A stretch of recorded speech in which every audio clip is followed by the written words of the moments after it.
It's roughly 2 weeks from release, but Crimson Desert players have only begun to scratch the surface when it comes to discoveries and unknown things. Many of these will significantly improve your experience, even if you have tons of hours in the game, and others are downright game changers, especially when it comes to fighting bosses.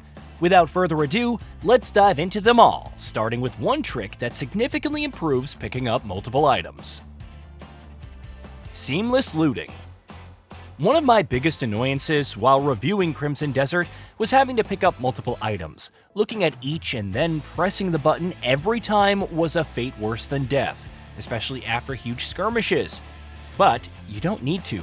Hold down the corresponding button, square on PS5, while walking around and Cliff will automatically pick up the loot. The importance of grindstones and anvils. Since recent patches made grindstones and anvils much easier to spot on the minimap, there is no excuse not to use them. Liberation missions, boss fights, minor scraps where someone probably insulted your pet. It's all fair game, because the weapon and defense buffs that they provide can be pretty absurd, even if they're temporary.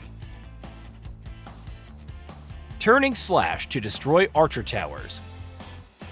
Annoyed with the archers constantly raining arrows down when you just want to clear out a fort or quarry full of enemies? Don't want to climb those ladders and toss them out? Just use turning slash. It's very good at breaking these towers, bringing said archers down to the ground to finish them off, assuming they survive the fall that is, and ensuring others don't get any bright ideas.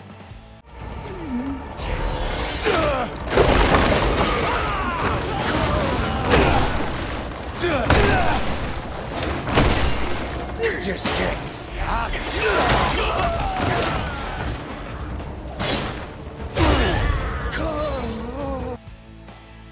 Save duplicate weapons. If you enter a new region and face multiple enemies with the same weapons, pick them all up. Sure, they may not be special on their own, but at the blacksmith, you can consume duplicates to refine one of them without needing additional resources. This particular strategy was great when the game felt too stingy, and refining every piece of gear became tedious. Recent changes alleviate both, but if you want to save those refinement tokens, then this is still a solid method. Note that the same process also applies to abyss gears and will become especially important when trying to obtain one of the best cores in the game. Vaulting with banner pikes. On the surface, banner pikes seem like more decorative spears and something you'll sell post-skirmish. However, they can be used to pole vault. When equipped, double tap jump and Cliff will vault with it, getting some serious air. It's more consistent than the actual double jump and doesn't even require any spirit. Seamless rescue. Holding down the loot button isn't the only function it serves, however. Ever wanted to quickly rescue any hostage, like those Polonese refugees strewn about bandit camps? Instead of trying to untie them all separately, hold down square and walk into them. This will seamlessly remove the restraints without even needing to glance at them, and can be done even while sprinting around. Force palm for mobility. Whenever you have to climb in the abyss, especially after narrowly avoiding a fall, there may be times when Cliff can't surmount a limp in the architecture. Instead of attempting to do so, thus costing more stamina, use Force Palm to push him back. You can then chain together 2 more to propel him upwards and then glide over. This method also works for regular climbing if you need that extra boost upwards. Memories of Abundance. Discovered near Howling Hill Camp, the Dragonstone Chamber can seem fairly tedious since it requires going to 3 separate locations to discern the correct orientations of each mural. And while it doesn't hide a weapon as the memory fragment seemingly teased, it does provide something even better. Memories of Abundance. When consumed, it unlocks knowledge of hidden places in Hernand, which sounds exactly like what you think it does.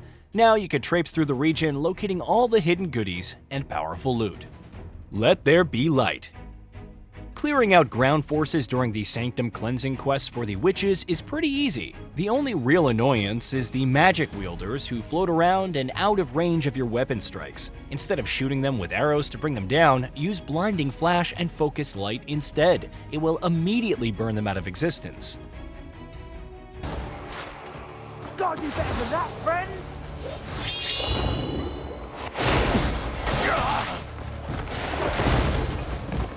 You're gonna lose!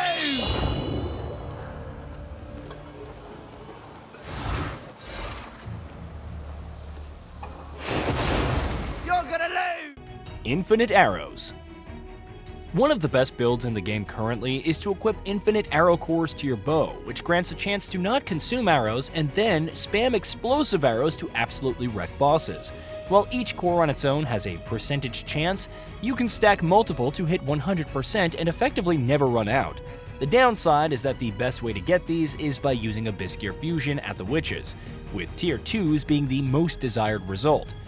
Obviously, save scumming is best if your luck isn't great, but you should also beware of the Greater Infinite Arrows core, because it has a durability limit.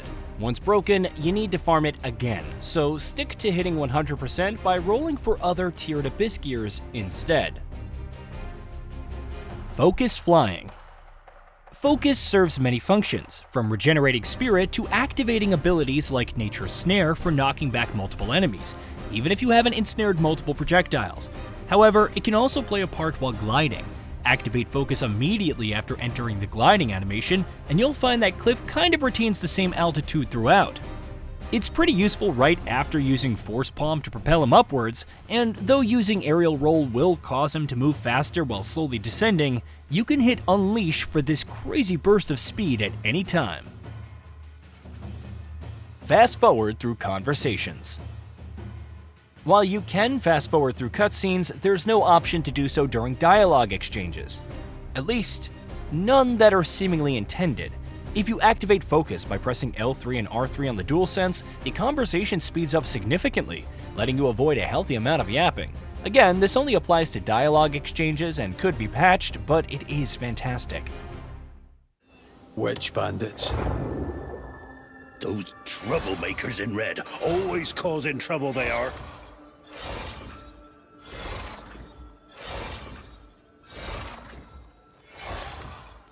They're lurking all over the Count's estate lately. Hollow Visage. If you're not in the mood to farm enemies to refine a basic weapon, why not go after one of the best early swords in the game? Hollow Visage can be obtained in Hernan to the west of Valua. You'll find an innocuous-looking waterfall, but use Stab to rush through it, which works with just about every other waterfall. And you'll find the Dawn Cave and a chest containing the weapon, which comes equipped with 3 Abyss Gears, Critical Rate 1, Attack 1, and Attack Speed 1. Not a bad way to start and gain an advantage on the early bosses. Refinement Information. Have you ever wandered back to the blacksmith to continuously check which materials are required to refine gear further? Or, like me, just hope you had enough after exploring for hours? Well, there's a stupidly easier way to check. Go to the gear piece or weapon in your inventory and select Details. It reveals the weapon stats, skill, if applicable, and whatnot. However, if you check Refinement Information, it will display all the materials necessary to upgrade it. That too, on a per-stage basis.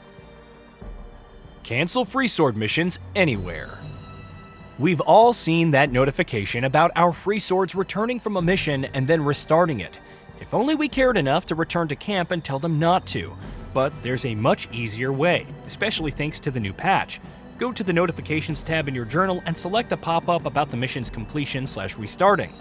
This will immediately examine the location where it's taking place, and you could tab over to Missions, select Cancel Mission, and voila! While you could already do this anywhere before from the map, it's much easier through the Notifications menu. Hey, did you know that we at Gaming Bolt upload new videos every day? Stick around, drop a like, subscribe, and hit that bell. And let us know what kind of content you'd like to see in the future with a comment below.